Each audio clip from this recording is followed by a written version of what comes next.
Hi guys, welcome back to my channel. If you're new here, don't forget to subscribe and hit that all bell notification. In that way you won't miss any time I publish a new video.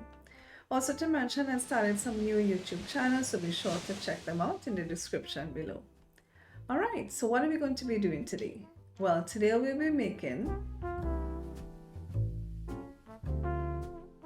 Okay guys, so we're going to be making a ginger garlic paste.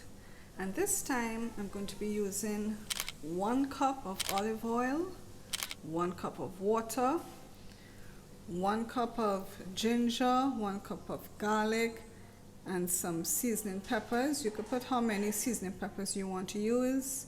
I'm also going to be using some jalapeno peppers. Again, you can use how many pieces you want to use.